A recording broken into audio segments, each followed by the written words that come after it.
Skylab, eu já queria começar falando sobre Copa do Mundo. Né?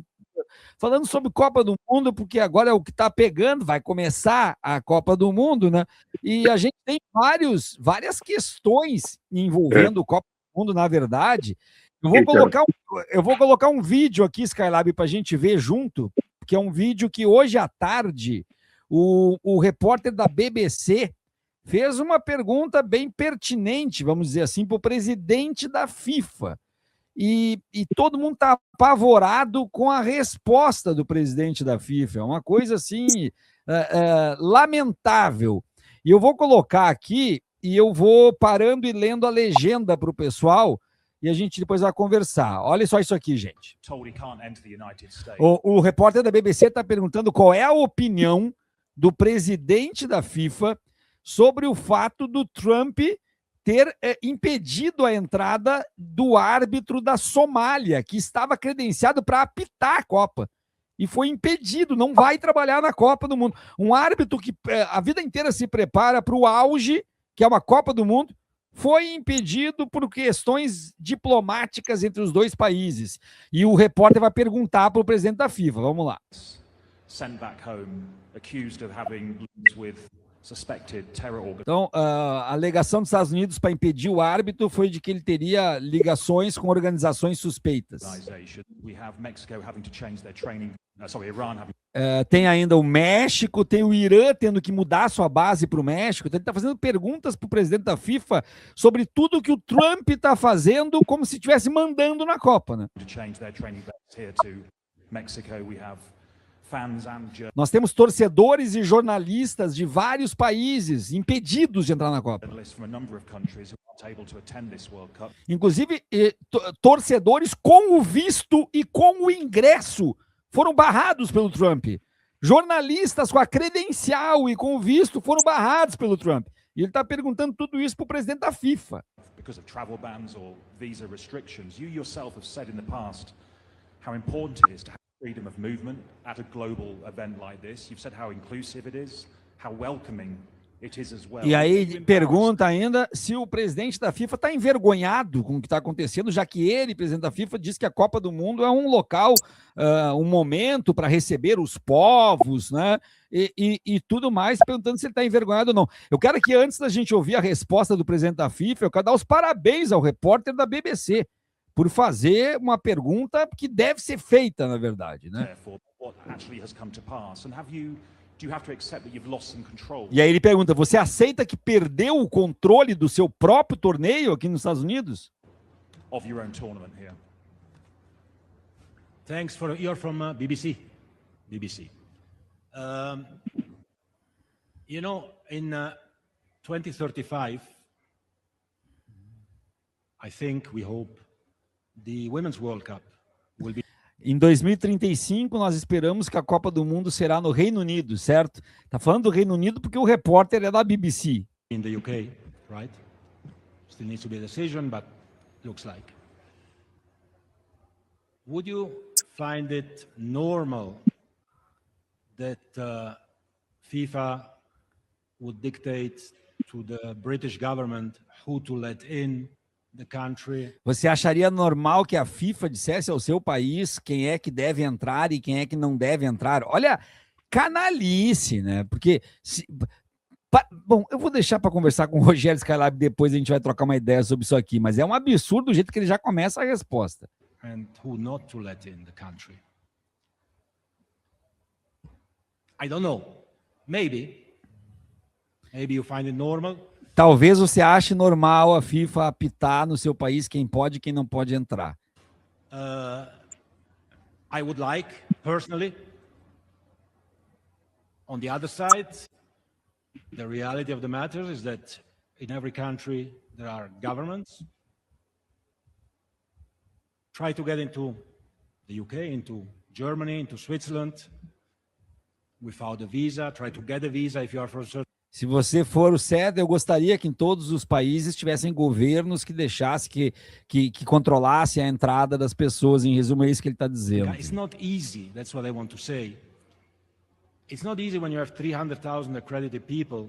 Não é fácil quando você tem 300 mil pessoas credenciadas. majority of which from outside of the US, to process them, to vet them. You don't know, unfortunately, our world is, a very aggressive world. Infelizmente, nosso mundo é muito agressivo. And security goes above everything, and you need to respect the decisions which are taken. And when I say, e você precisa respeitar as decisões que são tomadas. E quando eu digo para você relaxar, to chill, I don't mean to chill and do nothing. não quer dizer que relaxar é não fazer nada. I mean to trust us that we are working. Quer dizer para confiar em nós estamos trabalhando nos bastidores. Behind the scenes, we are trying to understand, and there are things we Estamos tentando entender can know, things we cannot know, things we are told, things we are not told. Coisas que podemos saber, coisas que não podemos saber, coisas que nos dizem, coisas que não nos dizem. And we always try to make the situation as positive Sempre tentamos tomar a decisão mais positiva possível. as possible and to find solutions. Sometimes we manage. E encontrar soluções, às vezes não conseguimos. Other times not. I think it has already been successful to bring Iran. Acho que já foi um sucesso trazer o Irã para jogar. To play in America. I don't know who would have managed to do that. Eu não sei quem teria conseguido fazer isso. And of course everyone here believes it's the right thing to do. Todo mundo aqui acredita que é a coisa certa a fazer. But again, we don't live on the moon, we live on the Nós não vivemos na Lua, on planet Earth. nós vivemos na Terra. So you have to deal with different Você tem que lidar com diferentes situações. We try to do our best. Nós tentamos fazer o nosso melhor. And I hope we'll have some good news. Gentleman in the front row. O Skylab, não pareceu que ele está constrangido na entrevista e que ele está dizendo que ele não manda porra nenhuma, que quem manda é o Trump no troço, Skylab? Essa situação é complicada. Ele teve um grande trunfo de falar do Irã, né? Porque em plena guerra com os Estados Unidos, né, eles têm o trunfo de falar que eles conseguiram trazer o Irã, né, para disputar a Copa do Mundo, né? Esse foi o grande trunfo dele, né? O grande argumento dele foi esse. Agora, você sabe, Viaro, a FIFA, ela faz parte do neoliberalismo, entendeu? Então, assim, vamos pensar, por exemplo, as reformas dos estádios para a Copa do Mundo impostos pela FIFA, né, com preços lá nas alturas, né, alijando completamente o povo, a população, porque não tem dinheiro, né? Quem vai assistir os jogos são pessoas com bom padrão econômico, né? Quer dizer, o grande manancial do futebol, que são as pessoas mais pobres, né? Essas pessoas estão alijadas nos estádios, né? Pelo preço, enfim, né? E nós, em 2014, nós sofremos isso na carne, né? Eu sempre digo da ridícula reforma do Maracanã, né? Foi uma reforma ridícula. Eu não sei se você sabe, mas eu, por exemplo, o Maracanã era o quintal da minha casa. Eu morava na Tijuca nessa época, quando eu era criança. Cara, eu estava no Maracanã quase todos os jogos. Não importava que fosse só os jogos do Fluminense, não. Qualquer grande clássico, eu estava no Maracanã. Entendeu? O Maracanã, eu me acostumei vendo a Geral, por exemplo, né? O Geraldino, que a gente chama popularmente de Geraldino, ele pagava R$ 2,50, mais ou menos, um valor mais ou menos atualizado, R$ 2,50 para assistir uma partida de futebol. Estava lotado, o Geral ficava sempre lotada, né? Quer dizer, no fundo, o que aconteceu em 2014, essa reforma do Maracanã já vinha sendo feita antes, né? A Geral já tinha sido extinguida, né? Mas o que aconteceu em 2014 é a ideologia neoliberal que a FIFA encarna, né? Com toda velocidade, né? Ou seja, jogos com valor lá nas alturas, o pobre está alijado totalmente, né? O pobre que foi... O futebol existe por causa do pobre, cara. Foi o pobre que foi o grande manancial do futebol, né? O futebol, quando ele surgiu na Inglaterra, era um esporte extremamente aristocrático, né? Com o passar dos anos, o futebol foi se tornando popular, né? E no Maracanã, a Geral era o maior exemplo disso. Era um espaço das pessoas mais simples, mais pobres, né? Isso foi terminado, foi extinto, né, cara? E depois, em 2014, a reforma foi mais radical ainda. Quer dizer, ela já vinha ocorrendo, e com o Mundial de 2014 no Brasil, essa reforma foi mais radical ainda. Quer dizer, a FIFA representa o neoliberalismo, entendeu? E é uma grande injustiça com aquela classe social que deu força ao futebol. O futebol não seria o que é hoje se não fosse as camadas populares. É isso que eu tenho a dizer. Pois é, eu passei por isso que tu falaste no Maracanã, no Beira-Rio, em Porto Alegre. Lá a gente não chamava de Geral, chamava de Coreia, que era o mesmo setor popular.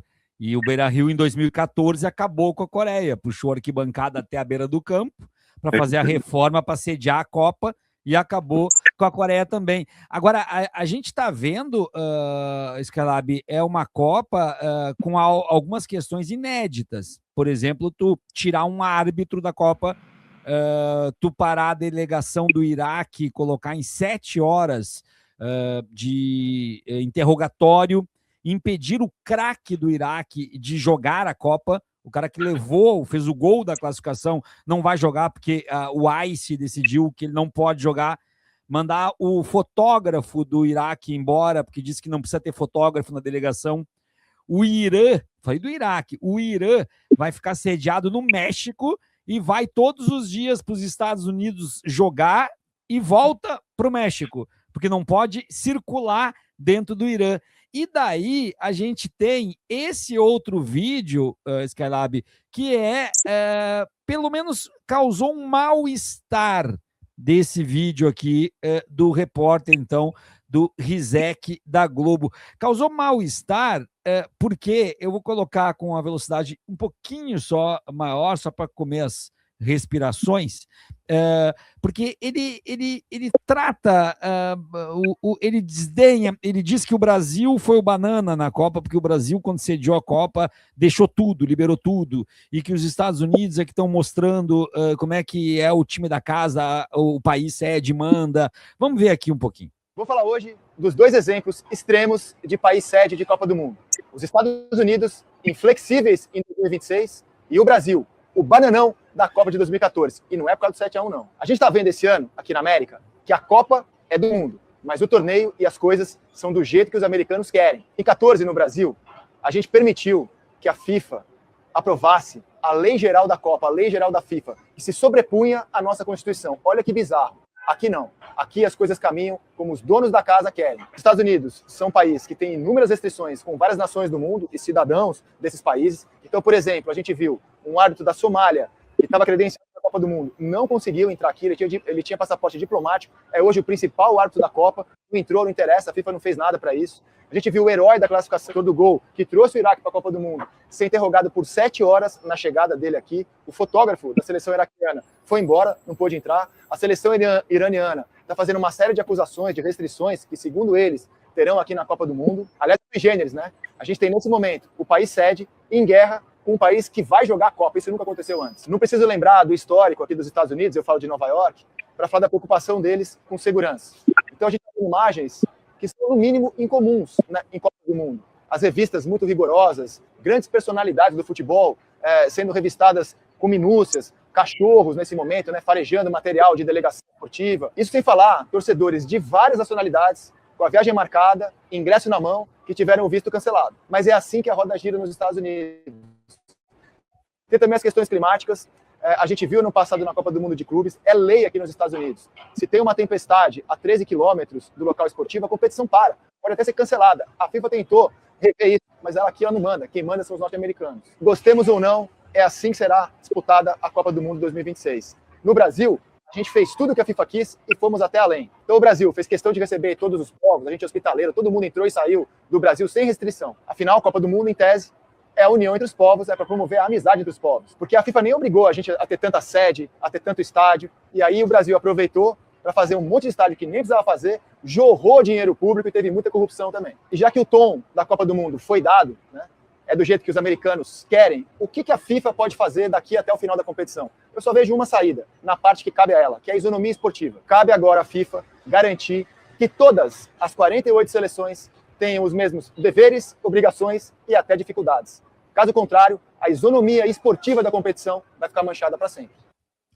Skylab, tem várias formas, evidentemente, de ver o que ele falou, né? Pode ser uma crítica à FIFA, pode ser uma crítica ao Brasil, que aceitou tudo, mas tem um tom que me pegou mal ali. Pode ser um preciosismo meu, mas quando ele diz aqui na América, eu não gosto dessas coisas de aqui na América, mas enfim, pode estar contaminado lá pelo ambiente. O que te parece a forma com que isso é tratado pela mídia especialista em esporte, principalmente pela principal mídia? Talvez ainda seja a principal, não sei se é a principal, acho que tem o Cazé TV, está passando já a Globo nesse sentido. Mas eu queria o teu posicionamento sobre isso e para a gente entrar daí na discussão de fundo, que é a amarelinha, a camisa amarela. Tá uma polêmica desgraçada, Skylab. Vou torcer pela amarela ou vou torcer para que bote a azul? Eu acho que a gente complica demais as coisas, não te parece? O que o Rizek falou, eu mais ou menos adiantei o que ele falou, né? Porque realmente aqui no Brasil a FIFA fez o que ele quis fazer, né? Nós abrimos as pernas e eles fizeram o que eles quiseram, né? A FIFA é uma instituição neoliberal, entendeu? Que alijou as camadas populares, alijou as camadas populares dos estádios. Essa que é a verdade, né? Então a FIFA não... Agora, essa Copa do Mundo está sendo disputada no México, nos Estados Unidos e no Canadá. Exatamente. Não é isso? Isso aí é um detalhe. Entendeu? Esse é o problema. Que os Estados Unidos façam o que eles admitem que deva ser feito, né? Em princípio, eu acho que todos os países deveriam ser assim, né? Agora, a gente sabe que é os Estados Unidos, né? Os Estados Unidos hoje é um Estado fascista. Né? Os Estados Unidos hoje é um Estado fascista, né? Então, assim, o exemplo que eles estão dando, né, fica prejudicado, né, pela postura fascista diante do mundo, né? Hoje, nos Estados Unidos, você tem alguma segurança em termos do que pode acontecer ao Brasil daqui a alguns anos? Eu não tenho segurança nenhuma. Eu também não. Com esse tipo de governo aí, né? Quer dizer, também não sei se ele vai resistir muito tempo, se ele vai ser morto. Os Estados Unidos tem isso também, né? Enfim, mas quer dizer, eu acho que a postura do Estado de não interferência da FIFA, eu acho correta, né? Só que nós estamos tratando de um Estado fascista, né? Então, quer dizer, a falta de isonomia é um exemplo que o Rizek citou, por exemplo, o tratamento que eles concederam aos atletas iranianos, iraquianos, né? Quer dizer, não há uma isonomia.